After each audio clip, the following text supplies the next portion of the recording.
Bayangkan sebuah buku yang begitu berbahaya, hingga gereja membakarnya, raja-raja melarangnya, dan para filsuf menyebutnya kitab kegelapan. Buku ini ditulis bukan oleh seorang diktator, tapi oleh seorang pria yang terbuang dari kekuasaan, terbuang dari kehormatan, dan terbuang dari masa depannya. Namanya Niccolo Machiavelli. Karyanya Il Principe. Selama 200 tahun, Il Principe dikutuk sebagai panduan amoral untuk menjadi tiran. Tapi di balik larangan itu, ada pertanyaan yang terus menggema. Mengapa sebuah buku tipis setebal 100 halaman bisa begitu ditakuti? Apa yang sebenarnya ingin diungkapkan Machiavelli tentang sifat manusia dan kekuasaan?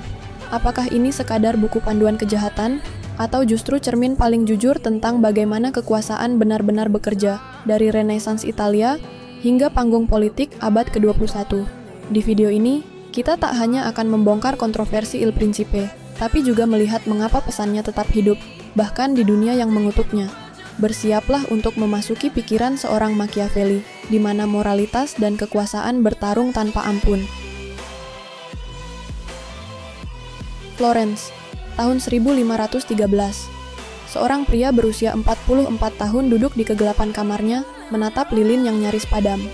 Tangannya gemetar, bukan karena usia, tapi karena kepahitan. Dialah Niccolo Machiavelli, mantan diplomat, pecundang politik, dan kini tahanan rumah. Baru saja, dia disiksa, dijebloskan ke penjara, dan diusir dari kota yang dulu dipujanya. Tapi di saat putus asa itu, dari dalam kegelapan, lahir sebuah mahakarya yang mengubah wajah politik selamanya, Il Principe. Tapi untuk memahami mengapa buku ini ditulis, kita harus mundur ke Italia abad ke-16, era di mana keindahan Renaissance bertabrakan dengan kekacauan politik.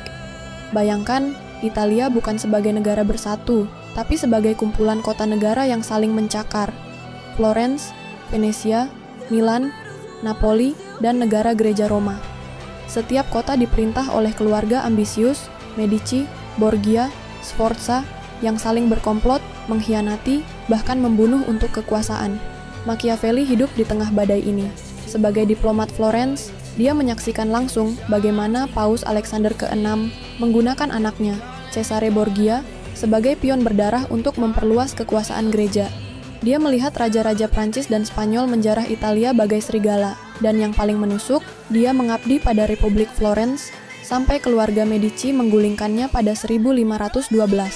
Disinilah segalanya berubah. Machiavelli, sang idealis, dipecat, disiksa, dan dibuang ke pedesaan. Tapi dari pengasingan, dia menulis surat kepada seorang teman. Di siang hari, aku berburu dan bermain dengan para petani. Tapi di malam hari, aku masuk ke ruang kuliah para raja. Ruang kuliah itu adalah Il Principe, sebuah buku yang bukan lahir dari teori, tapi dari luka dan pengkhianatan. Tapi Machiavelli tidak menulis buku ini untuk memberontak. Ini adalah proposal politik, sebuah upaya putus asa untuk menarik perhatian Medici agar mempekerjakannya kembali. Di halaman pertama, dia menulis, "Aku tak punya hadiah untukmu selain pengetahuanku tentang tindakan para penguasa besar." Ironisnya, Medici mengabaikannya, tapi gereja Katolik tidak. Mereka segera mencium bahaya. Buku ini mengajarkan bahwa kekuasaan tidak perlu suci, hanya perlu efektif. Dan seperti api yang menyambar jerami, gereja segera mengharamkannya. Tapi justru di tempat gelap itulah legenda Machiavelli mulai hidup, sebagai hantu yang menghantui setiap penguasa yang takut pada kebenarannya. Tapi apa sebenarnya yang ditulis Machiavelli hingga membuat gereja gemetar? Untuk menjawabnya, kita harus melihat dua sosok yang membayangi setiap halaman Il Principe.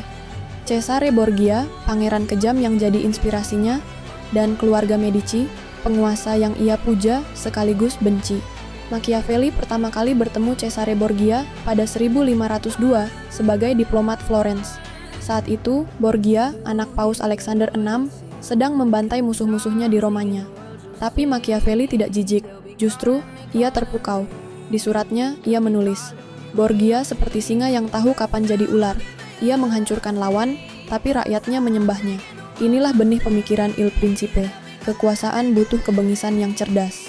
Dari Borgia, Machiavelli belajar prinsip paling kontroversialnya, tujuan menghalalkan cara. Misalnya, saat Borgia ingin menguasai kota kecil Urbino, ia mengundang pemimpinnya, Guido Veltro, untuk makan malam persahabatan. Di tengah jamuan, Borgia membantai Veltro dan anak buahnya. Keesokan harinya, ia pamer. Aku tak perlu perang, aku hanya perlu 1 malam. Machiavelli mencatat, ini kejahatan, tapi kejahatan yang berhasil. Tapi di sini ironi besar Machiavelli. Sementara ia mengagumi Borgia, buku Il Principe justru ia persembahkan pada musuh bebuyutannya, keluarga Medici. Setelah jatuh dari kekuasaan, Machiavelli berharap buku ini bisa menjadi panduan untuk Medici agar menguasai Italia. Ia menulis, seorang pangeran harus belajar dari Borgia, tapi juga dari Medici yang bijaksana. Tapi Medici tidak tertarik. Bagi mereka, Machiavelli terlalu vulgar, terlalu jujur. Dan inilah inti ajaran Machiavelli yang mengguncang dunia. Politik bukan tentang yang baik atau buruk, politik adalah tentang yang berhasil. Di bab tersohor, ia menulis, seorang penguasa harus seperti rubah untuk menghindari perangkap dan seperti singa untuk menakuti serigala. Tapi rubah macam apa? Machiavelli memberi contoh. Ketika Medici merebut Florence, mereka menghancurkan musuh secara sistematis. Bukan karena benci, tapi karena perlu. Tapi pertanyaannya, jika Machiavelli membenci Medici, mengapa ia memuji mereka di Il Principe? Jawabannya ada di suratnya yang lain. Aku membenci Medici, tapi aku mencintai Florence. Jika kekejaman mereka bisa menyatukan Italia, aku akan mendukungnya. Di sini, Machiavelli mengorbankan moral pribadi untuk kebaikan yang lebih besar. Sebuah paradoks yang jadi dasar Machiavellianisme. Dan ironi terbesar, Medici, keluarga yang ia puja, justru diam-diam menggunakan ajarannya. Mereka membunuh musuh di balik pintu, sambil menyumbang gereja untuk pencucian dosa. Persis seperti nasihat Machiavelli, tampaklah seperti malaikat, bahkan jika kau harus bertindak seperti iblis. Tapi jika Il Principe hanya berisi nasihat politik, mengapa gereja dan raja-raja Eropa begitu ketakutan? Jawabannya sederhana, buku ini bukan sekadar teori. Ia seperti cermin yang memantulkan kebenaran buruk tentang kekuasaan. Kebenaran yang penguasa ingin kubur selamanya. Pada 1559, Gereja Katolik resmi memasukkan Il Principe ke dalam indeks buku terlarang. Alasannya, buku ini mengajarkan bahwa penguasa tak perlu tunduk pada hukum Tuhan. Bagi gereja, ini ancaman eksistensial. Jika raja tak butuh restu ilahi, lalu untuk apa paus? Machiavelli dianggap setara dengan Luther, heretik yang meruntuhkan otoritas Vatikan. Tapi musuh Machiavelli bukan cuma gereja, monarki Eropa pun gemetar. Di Prancis, Raja Francis pertama melarang peredaran buku ini. Di Inggris, Ratu Elizabeth menyebutnya racun bagi tahta. Mengapa? Karena Il Principe mengungkap rahasia tersembunyi kekuasaan. Rakyat tidak perlu mencintaimu. Mereka hanya perlu takut untuk memberontak. Dan ini berbahaya. Jika rakyat tahu trik penguasa, mereka bisa melawan. Bahkan para filsuf zaman pencerahan mengecamnya. Rousseau menyebut Il Principe buku panduan untuk tiran, sementara Shakespeare menjuluki Machiavelli iblis yang berdarah dingin dalam drama-dramanya. Tapi ironisnya, justru para diktator abad ke-20 yang memuja buku ini. Mussolini menyimpan Il Principe di bawah bantalnya. Hitler dikabarkan memberi salinannya pada para jenderal. Stalin bahkan memuji. Machiavelli mengerti, kekuasaan sejati lahir dari ketakutan. Tapi di sini pertanyaan besar, apakah Machiavelli benar-benar mendukung tirani, ataukah para diktator itu hanya memelintir kata-katanya? Mari kita lihat contoh nyata. Saat Machiavelli menulis penguasa harus siap membunuh, yang ia maksud adalah pembunuhan terukur untuk mencegah perang saudara, bukan genosida seperti Hitler. Saat ia menyarankan bersikap licik, tujuannya adalah menyelamatkan negara, bukan mengosongkan kas rakyat untuk istana mewah. Tapi kebenaran tak pernah penting bagi penguasa korup. Mereka hanya mengambil apa yang menguntungkan. Lihatlah keluarga Medici. Mereka menyensor Il Principe, tapi diam-diam mengadopsi taktiknya. Cosimo de' Medici, misalnya, menggunakan prinsip divide et impera untuk memecah belah musuh politik, persis seperti yang ditulis Machiavelli. Inilah bahaya sebenarnya. Buku ini menjadi senjata bagi mereka yang haus kekuasaan, sementara sang penulis tetap dikutuk sebagai guru setan. Jadi, apakah Il Principe berbahaya?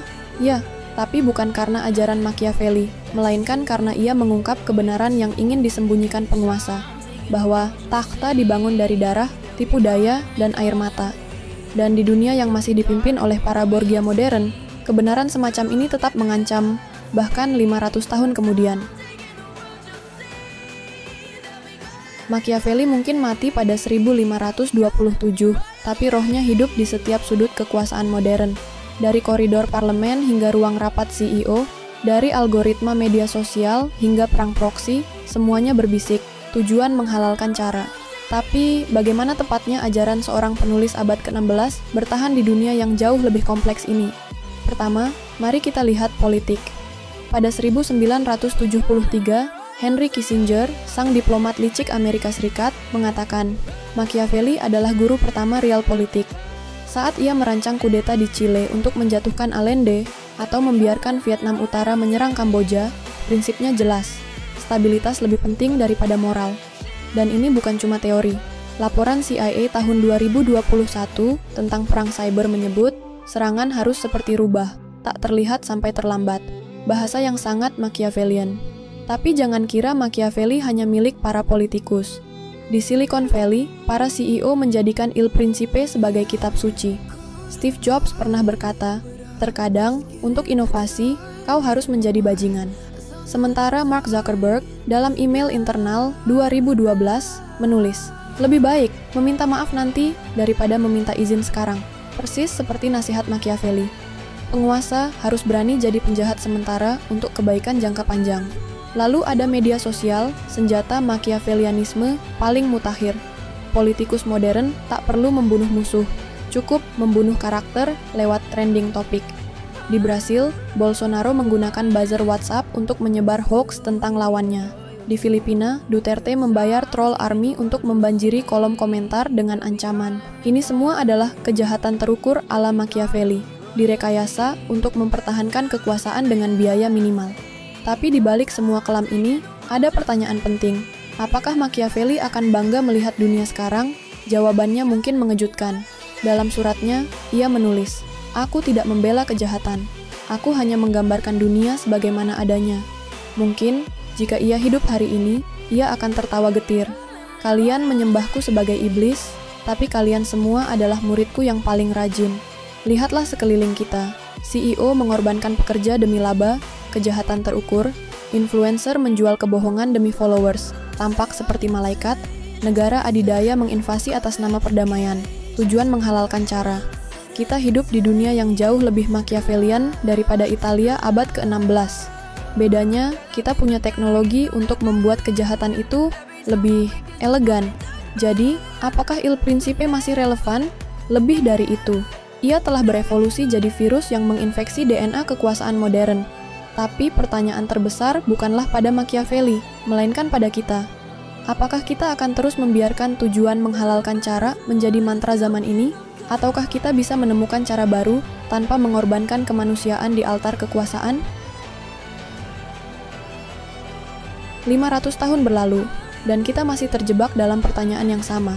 Apakah Machiavelli seorang jenius yang jujur, atau guru jahat yang melegitimasi kekejaman, atau mungkin, seperti yang dikatakan filsuf Isaiah Berlin, dia bukan dokter setan, dia hanya diagnosa penyakit yang sudah ada, diagnosa yang membuat kita tidak nyaman, karena mengungkap kanker dalam jiwa kekuasaan, bahwa kadang, kejahatan adalah obat yang pahit untuk menyelamatkan negara. Tapi di akhir hari, Il Principe bukanlah buku tentang politik. Ini buku tentang manusia, tentang ambisi kita yang gelap, ketakutan kita akan kekacauan, dan ilusi kita tentang moralitas. Machiavelli mengajari kita satu hal, kekuasaan tidak pernah steril. Ia selalu berdarah. Pertanyaannya, mau seberapa kotor tangan kita untuk mencapainya? Jika kamu penasaran dengan jawabannya, tulis di komentar. Setuju jika menurutmu Machiavelli jenius, atau tolak jika ia terlalu sinis. Jangan lupa subscribe, karena di channel ini, kita tak akan berhenti mengkritik, termasuk mengkritik para pengkritik. Tapi sebelum pergi, ingatlah kata-kata terakhir Machiavelli sebelum mati. Lebih baik masuk neraka membahas politik daripada ke surga dalam kebodohan. Jadi, sampai jumpa di neraka pemikiran berikutnya.